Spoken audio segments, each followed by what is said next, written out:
رجل الحدث اللواء عباس إبراهيم أعلى نسبة مشاهدين. حرارة اللقاء بين الرئيس سعد الحريري والدكتور سمير جعجع فيها محاولة لإخفاء ما سمي طعن وبحث. عمل فني جديد بعنوان اوعى خيا.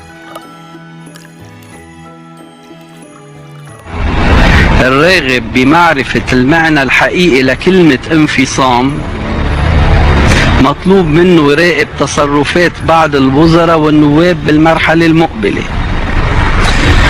صورة ببين فيها الوزير الرياشي غضبان وخارج عن هدوءه المعتاد. حركة وتحركات غير اعتيادية ذات صلة بمغفر حبيش. إحصاءات ربيع الهبر تتخطى الحسابات والتوقعات، وواحد منا بيسبب بمشكل. نهر الليطاني نهر الأحداث. ملف نزار زكا المحتجز بإيران ما رح يكون طي النسيان. وساطة لإنهاء الجولات بين محطات التلفزة اللبنانية بصيغة لا غالب ولا مغلوب. حادث مثير بأحد مصاعد لبنان. استهداف حركة الشباب المسلم بالمخيمات الفلسطينية. اللي رح منشوفه بمطار بيروت ما رح يكون خاتمة الأحزان. وجه إعلامي برسم الخطف والابتزاز. مش صحيح انه ما رح نفاوض الحكومة السورية حول عودة النازحين وملفات اخرى. ببلش العد العكسي لبداية انتفاضة ما بتشبه اللي صاروا بالماضي بسجن رومي. الجدار الفاصل اللي عم تتحضر اسرائيل لتبنيه بينه وبين لبنان ما رح يحميها. جديد آخر في قضية الإمام المغيب موسى الصدر ورفاقه. عقاب صقر عرضة لأكثر من حادثة وحدث. المقدم سوزان الحاج إلى السباق من جديد. هيئة متفرعة من 14 أدار على الساحة من جديد بأغلبية وجوه جديدة ودم جديد.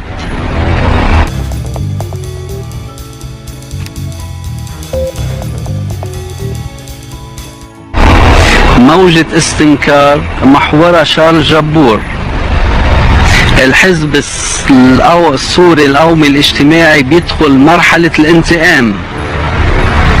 جديد الدولة اللبنانية، قانون اعدام محدود، قانون عفو، اقرار الزواج المدني ولكن باسلوب لبناني.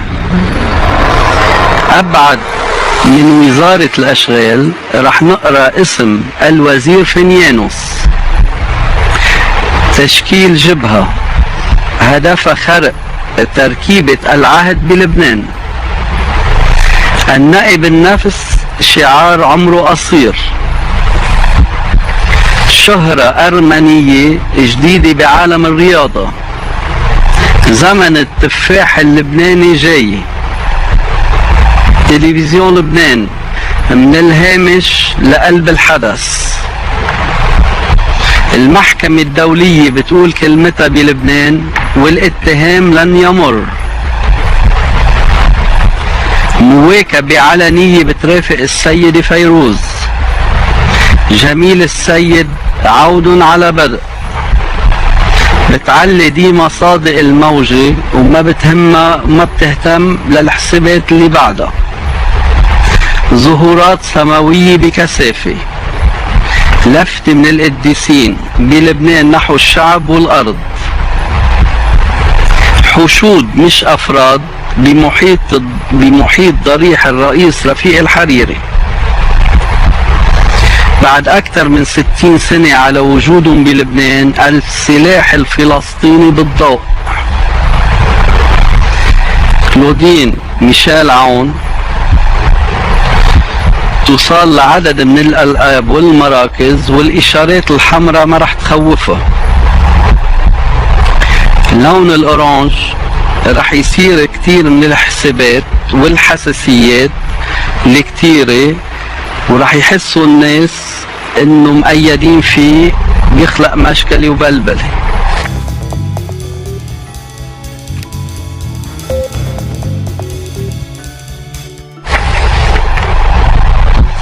كوستا برافا وبرج حمود مطمرين لكتير من الملفات. شو ما صار رح يبقوا آل المر رقم الصعب بالمعادلة.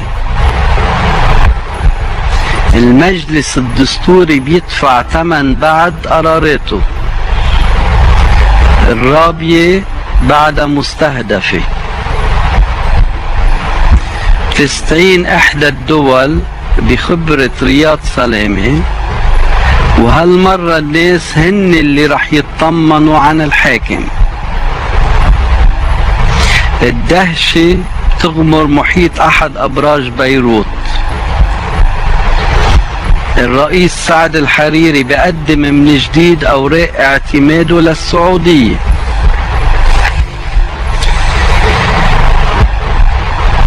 الوزير باسيل والدكتور جعجع معرضين بشكل دايم.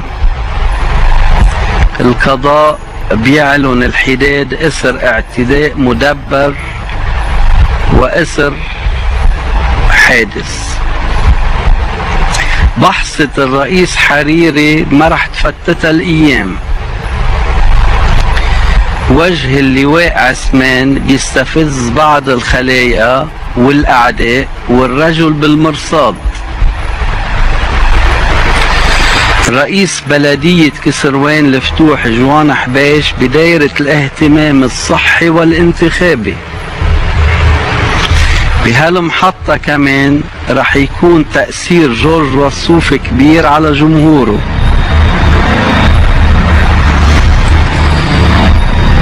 إشارات تحذيرية وأكثر لوليد جنبلاط وتيمور جنبلاط. الشيخ بهاء الدين الحريري بقلب الشاشة. سقوط قناع عن إحدى الشخصيات على أحد معابر لبنان. اللي رح يلفتنا هو ظهور ولد بعمر صغير بيملك قدرات خارقة، واللي رح يلفتنا أكثر كمان هو اهتمام الولاد الصغار بالماورائيات. تحركات غير منضبطة داخل حركة أمل. رح نشوف الفصل الأول من المخطط ضد نادر الحريري.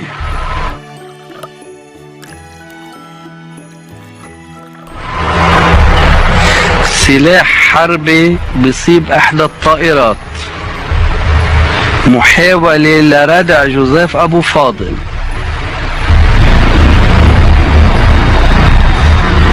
حدث استثنائي مرتبط بجريدة الاخبار.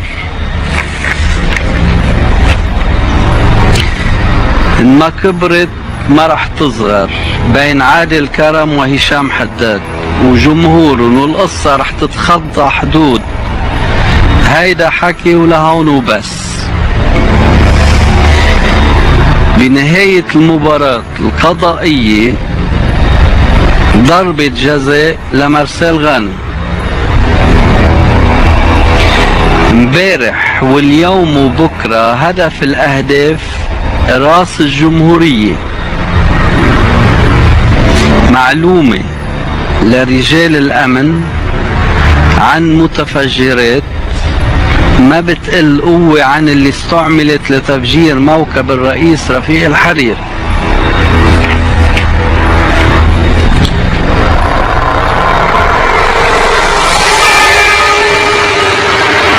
لانتظار لبنان مجموعة خروقات.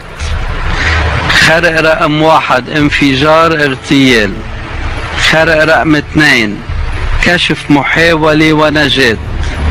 خرق رقم 3 مصدر السفارات. ومواقع التواصل الاجتماعي رح يكونوا حقائق مش شائعات هالمرة.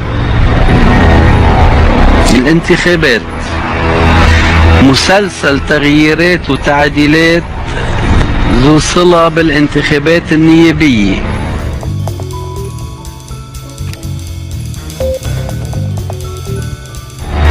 عقدة التحالفات رح تفجر الانتخابات. خط عمليات نيابية بلف لبنان خاص بحزب الله وغصة بترافق النجاحات والانتصارات. أوفرات وعروضات وحسومات رح ترافق الانتخابات النيابية. هزة نيابية كبيرة بصيدا. بسياق الانتخابات النيابية عم بقرأ عبارة بتقول أشرف ريفي طرابلس مش بيروت.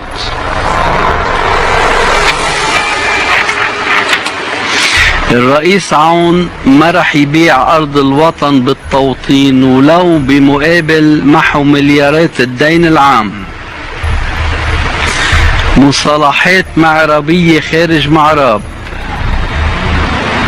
أكثر من منطقة لبنانية بتطالب فرنجية بفرع للمردة على أرضها. رسالة غير خطية إلى قصر بعبدة. مش دايما الهدوء رح يكون سيد الموقف بقصر بعبدة.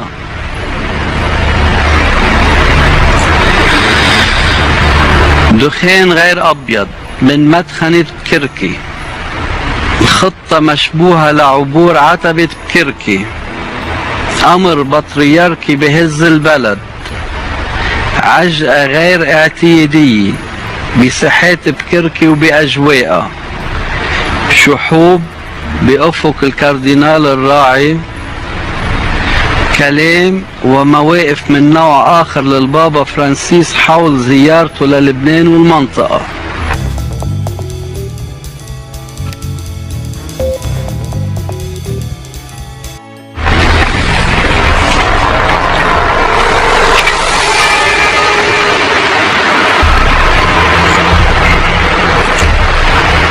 ما رح يتوقف لبنان عند تهديدات إسرائيل بإرجاعه للعصر الحجري. بالعكس تمام، هو اللي رح يبادر ويتحدى ويستفز وما بيخشى غيوم الحرب اللي موجودة واللي رح تكون بسما لبنان. حزب الله بيكسر الحزب قواعد اللعبة بامتلاكه صواريخ مضادة للطائرات. اعلام الحزب ما رح يكون بمنأى عن الخطر. الشيخ نعيم قاسم بواجهة الحزب. جانب من وجود حزب الله تحت الأرض إلى العلن. سؤال الناس هالمرة، ترى بيطل السيد حسن او ما بيطل؟ بيحكي او ما بيحكي؟ بيتبنى بعد الاسرائيليين نصايح السيد حسن. استفزاز غير مسبوق لحزب الله تتصال الطابة لملعب حزب الله. الحزن بيلاحق جمهور الحزب. عماد مغنية وسمير الأنطار منن اسمين بذاكرة الحزب ولكن اسمين بحاضر الحزب. عملية ذات صلة بالحزب، ضخمة وخطرة ودقيقة بمسرحها وبتوقيتها ومشاهدها وأصوات مروعة.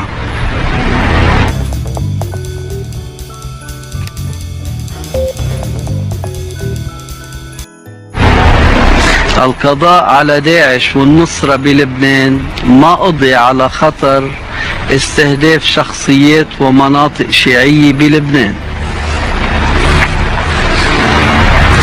منروح على الأسماء.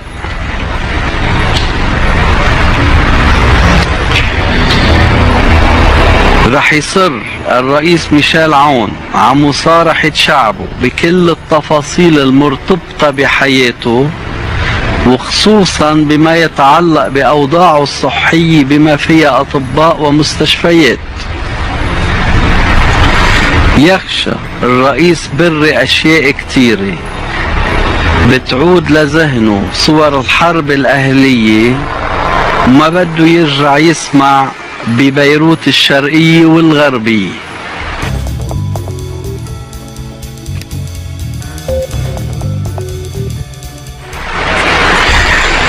سعد الحريري: الخطر مش إشاعة، والاستقالة مش منسية، والخطة هجومية حتى فيما يخص لقائه بالسيد حسن نصر الله. سليمان فرنجية: بيتحدى الخطر وبيربح تحديات واسمه بالخط العريض. الدكتور سمير جعجع: عبارة إلى الشمال ضر.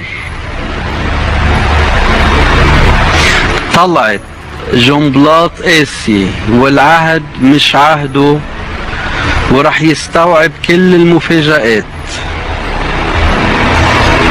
سامي جميل: بيجذب حتى خصومه، والتراجع بالمواقف مهما كلف ممنوع.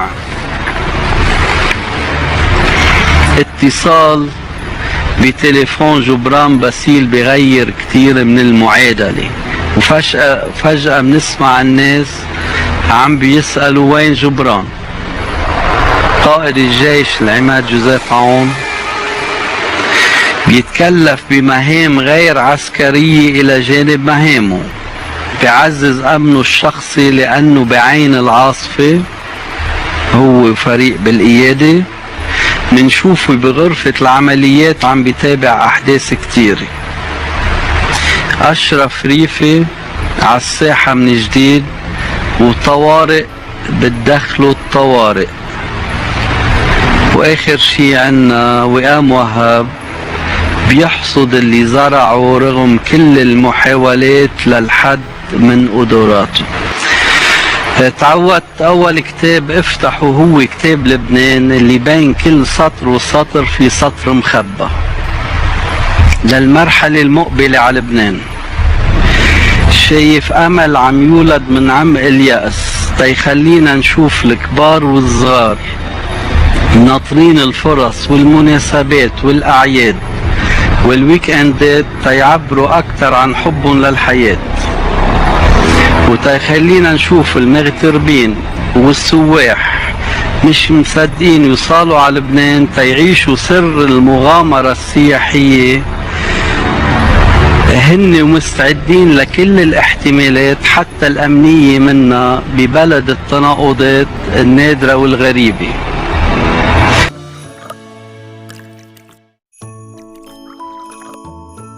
وتكون واقعي بتوقعاتي أكتر، رح بلش معكم من قلب لبنان. وبداية من مراكز معاينة السيارات اللي رح تشهد نهضة وانتفاضة وشقلبة مراكز ودحرجة رؤوس، وبطريقة بميل على الدوائر العقارية تشوف الخطة الجديدة لمراقبة سير المعاملات والأداء. ومن هونيك بروح على النافعة اللي بتشهد انتفاضة إصلاحية بتتخللها عمليات انتقامية. ومنحول على الضمان الاجتماعي مطرح ما رح تهتز المراكز والمناصب بفصل المحاسبة على كل الارتكابات السابقة والحالية. وبطريقنا على المستشفيات رح نقرأ عدد كبير من المذكرات الملزمة الصادرة عن وزارة الصحة بشأن التعاطي والتعامل مع المرضى والأدوية والأمراض.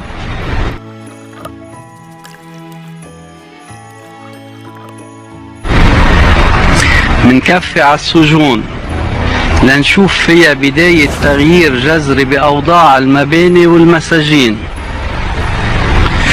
وبين هلالين أكثر من فأس بانتظار أصحاب المولدات واللي وراهم. ومنكمل المشوار بعجقة السير على خطين، اللي رح تشهد حلول على خطين، خط حلول سريعة وخط عم بيتحدى خط الوعود والمواعيد السابقة. وبالصورة نقل مشترك بري وبحري وسكك حديد فوق الأرض وتحت الأرض.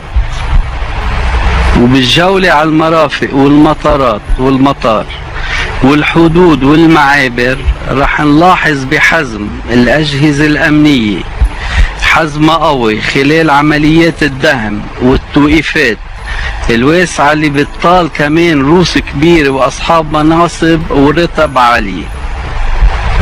وبمشوارنا منمر على مصرف لبنان وبعض الوزارات والمصارف لنقرأ خطة اقتصادية شبه متكاملة مع برنامج لتطبيقها، وتنتأكد انه ليرتنا ليرة ولو انهزت بتبقى مثل الأرز بقلب العواصف، وتنشوف انه العقار بيتمرجح بين صغير وكبير بس مش لورا.